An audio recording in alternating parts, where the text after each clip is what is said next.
सारे बच्चे page number 49 निकालें। पेज नंबर 49 निकाला। सबसे पहले हम लोग मौखिक प्रश्न करेंगे, ठीक है।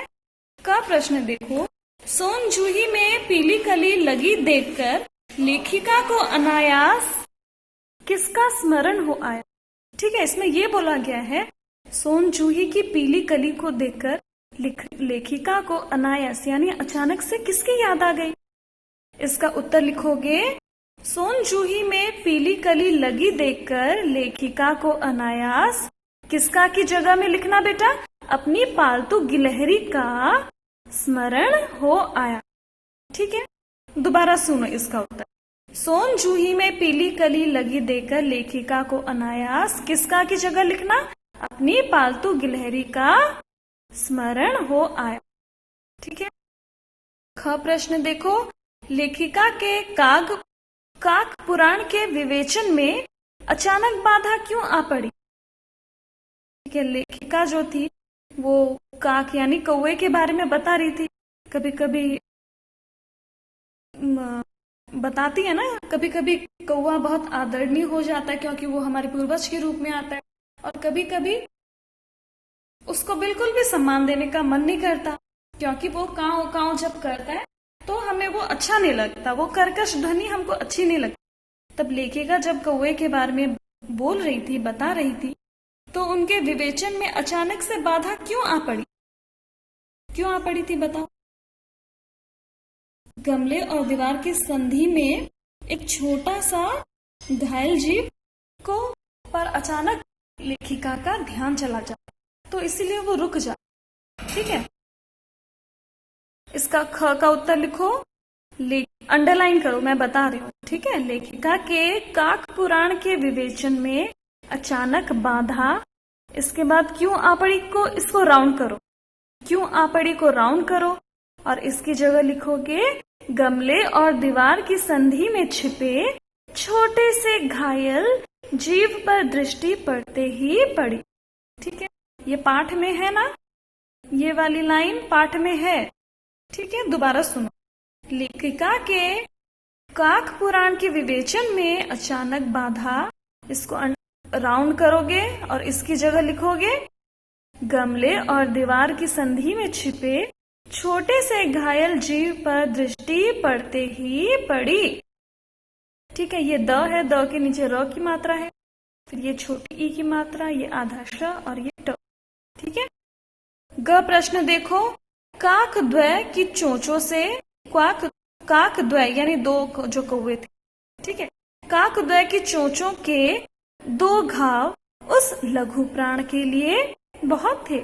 यह लघु प्राण शब्द किसके लिए प्रयुक्त हुआ है। प्रश्न ये है कि वो जो दो कौवे थे उनकी चोंचों से जो दो घाव भी उस छोटे से जीव के लिए, लघु यानी छोटे, प्राण यानी जीवन। ठीक है, उस छोटे से जीव के लिए बहुत थे। यहाँ पर लघु प्राण किसके लिए प्रयोग किया गया है। उत्तर लिखोगे, काक द्वय के चोंचों के दो घाव उस लघु प्राण के लिए बहुत थे।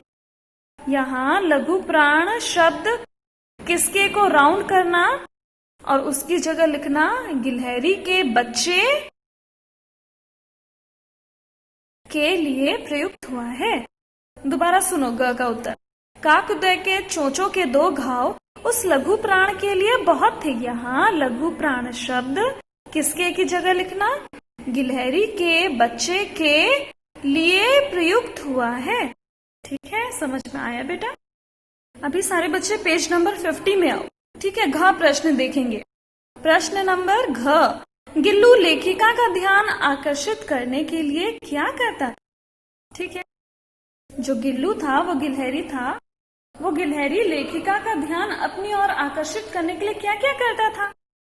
इसका उत्तर अंडरलाइन करो, गिल्लू लेखिका का ध्यान आकर्षित करने के लिए क्या को राउंड करो और क्या की जगह लिखना लेखिका के।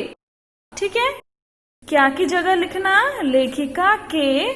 फिर पेज नंबर 46 में आओ। पेज नंबर 46 में आए, घ का उत्तर लेखिका के। उसके बाद देखो, पैर तक आकर सर से पर्दे पर चढ़ जाता और फिर उसी तेजी से उतरता। ठीक है, यहाँ तक। फिर नीचे वाली लाइन में आना। जब तक मैं की जगह लिखना लेखिका। ठीक है, मैं की जगह लिखना लेखिका। उसे अगले पेज में आओ। पकड़ने के लिए ना उठती। यहां तक है इसका उत्तर। ठीक है, दोबारा बताते। देखो, गिल्लू लेखिका का ध्यान, उत्तर नोट करो। गिल्लू लेखिका का ध्यान आकर्षित करने के लिए क्या करता था? इसकी जगह लिखना लेखिका के। ठीक है, गिल्लू लेखिका का ध्यान आकर्षित करने के लिए, उसके बाद लिखना लेखिका के। फिर पेज नंबर 46 में आओ। पेज नंबर 46 में आए। ठीक है, ये घ का उत्तर बता रही हूँ। देखो, लेखिका के वहां तक क्वेश्चन में नोट किया, प्रश्न में। फिर पैर तक आकर सर से पर्दे पर चढ़ जाता और फिर उसी तेजी से उतरता। यहां तक। फिर नीचे वाली लाइन में आओ। जब तक, फिर मैं की जगह लिखना लेखिका। ठीक है, मैं की जगह लेखिका लिखना। उसे अगले पेज में आओ। पकड़ने के लिए ना उठती। यहां तक है घ का उत्तर। ठीक है बेटा। वह प्रश्न देखो, किन दिनों गिल्लू अपना प्रिय खाद्य पदार्थ भी कम खाता था। यहाँ पे ये पूछा गया है, जो गिल्लू था, जो गिलहरी था, वो उसने अपना खाना खाना कब कम कर दिया था। तो इसका उत्तर नोट करो। ठीक है, प्रश्न में से हम लोग आंसर बनाएंगे। किन दिनों को राउंड करो। किन दिनों को राउंड किया, उसकी जगह लिखना लेखिका के मोटर दुर्घटना में आहत होकर अस्पताल में रहने के दिनों में गिल्लू अपना प्रिय खाद्य पदार्थ भी कम खाता था। ठीक है, दोबारा सुनो वह का उत्तर। किन दिनों की जगह लिखना बेटा, लेखिका के मोटर दुर्घटना में आहत होकर अस्पताल में रहने के दिनों में गिल्लू अपना प्रिय खाद्य पदार्थ भी कम खाता था। ठीक है बेटा, यहाँ तक है इसको। अगला देखो, मेरी लेखनी में एक गद्य दिया गया है। ठीक है, इसको पढ़ते हैं। चलो। गिलहरियों के जीवन की अवधि 2 वर्ष से अधिक नहीं होती, अतः गिल्लू की जीवन यात्रा का अंत आ ही गया। दिन भर उसने ना कुछ खाया ना बाहर गया। रात में अंत की यातना में भी वो अपने झूले से उतरकर मेरी बिस्तर पर आया और ठंडे पंजों से मेरी वही उंगली पकड़कर हाथ से चिपक गया जिसे उसने अपने बचपन की और ठंडे पंजों से मेरी वही उंगली पकड़कर हाथ से चिपक गया जिसे उसने अपने बचपन की मरणासन स्थिति में पकड़ा था। पंजे इतने ठंडे हो रहे थे कि मैंने जागकर हीटर जलाया और उसे उष्णता देने का प्रयास किया, परंतु प्रभात की प्रथम किरण के स्पर्श के साथ ही वह किसी और जीवन में जागने के लिए सो गया। ठीक है, इस गद्य को पढ़कर आपको प्रश्नों के उत्तर देने। नीचे दिए गए गद्यांश को पढ़कर प्रश्नों के उत्तर दो। गद्यांश, इस गद्य को पढ़कर आपको उत्तर देना। ठीक है, आपको समझ में आ गया होगा ये वाला गद्य, कहानी के अंत का घटना है ये वाला। ठीक है, चलो। पहला प्रश्न है, गिलहरियों के जीवन की अवधि कितने वर्ष की होती है? गिलहरियों का जीवन कितने समय का होता है? 2 वर्ष, 6 वर्ष, 4 वर्ष के 7 वर्ष? 2 वर्ष। ठीक है, 2 वर्ष पे टिक करो। ख प्रश्न है, गिल्लू की जीवन यात्रा का अंत हो गया। यहाँ जीवन यात्रा का अंत से क्या तात्पर्य है? गिल्लू की जीवन यात्रा का अंत आ ही गया, यानी उसका अंतिम समय पास आ गया, यानी मृत्यु समीप आ गई। ठीक है, गिल्लू की मृत्यु समीप आ गई, ये है इसका मतलब। ठीक है, अगला देखो ग। देखो ग प्रश्न, रात में अंत की यातना में भी गिल्लू द्वारा झूले से उतर लेखिका के पास आना क्या साबित करता है?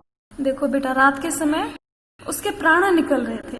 ठीक है, उस समय उसको बहुत कष्ट हो रहा था, बहुत परेशानी हो रही थी। इतने परेशानी में भी वो झूले से उतरकर लेखिका के पास आ जाता। तो ये क्या साबित करता है? उत्तर लिखो, यह गिल्लू का लेखिका के प्रति स्नेह एवं विश्वास को साबित करता है। ठीक है, यह गिल्लू का लेखिका के प्रति स्नेह एवं विश्वास को साबित करता है। घ प्रश्न देखो, लेखिका ने हीटर क्यों जलाया? उत्तर लिखो, लेखिका ने हीटर गिल्लू के ठंडे पंजों को गर्माहट देने के लिए जलाया। ठीक है, लेखिका ने हीटर गिल्लू के ठंडे पंजों को गर्माहट देने के लिए जलाया। ठीक है, वह प्रश्न देखो, प्रभात की प्रथम किरण के स्पर्श के साथ ही गिल्लू के साथ क्या हुआ? जैसे ही प्रभात यानी प्रातः, प्रभात सुबह का पहला किरण के साथ ही क्या हुआ गिल्लू के साथ? उत्तर लिखो, गिल्लू के जीवन का अंत हो गया। ठीक है, यानी वो मर गया। जैसे ही सुबह हुआ और प्रभात सूर्य का पहला किरण आया, सुबह सुबह ही गिल्लू के जीवन का अंत। ठीक है, देखो 3 लघु उत्तरीय प्रश्न। लेखिका ने काक भुशुंडी को एक विचित्र पक्षी क्यों कहा है? लेखिका ने काक भुशुंडी को एक विचित्र पक्षी क्यों कहा है? इसका उत्तर लिखो। तो का उत्तर देखो बेटा, लघु उत्तरीय प्रश्न का पहला प्रश्न का ठीक है, लेखिका ने उत्तर क्या लिखोगे? लेखिका ने काक भुशुंडी को एक विचित्र पक्षी इसलिए कहा क्योंकि जब पितरपक्ष आता है तब हमारे पूर्वज कौवा बनकर ही हमारे पास भोजन ग्रहण करने आते, हमारे प्रियजनों के आने का संदेश भी वह काम करके देता है, इसलिए हम उसे सम्मान देते हैं। किंतु वहीं दूसरी ओर उसकी कर्कश ध्वनि के कारण हम उसे पसंद नहीं करते। ठीक है, लेखिका ने कौवे को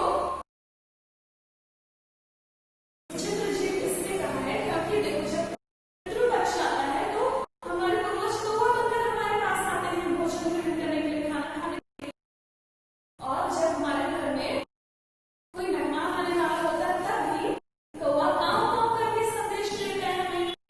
कौवा काव काव करता है तो हमको पता चल जाता है अरे आज मेहमान आए, इसलिए हम उसका सम्मान करते हैं। कौवे का इसीलिए ही हम सम्मान करते हैं।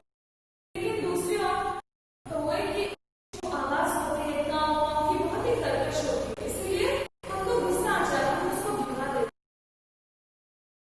वहीं दूसरी ओर उसकी कर्कश ध्वनि के कारण हम उसे नापसंद भी करते हैं। ठीक है, यहाँ पर कौवे के गुण और अवगुण दोनों को बताया। ठीक है, नोट किया बेटा? ख प्रश्न देखो बेटा, कौवे किसमें अपना सुलभ आहार खोज रहे थे? ठीक है, इसका उत्तर लिखो।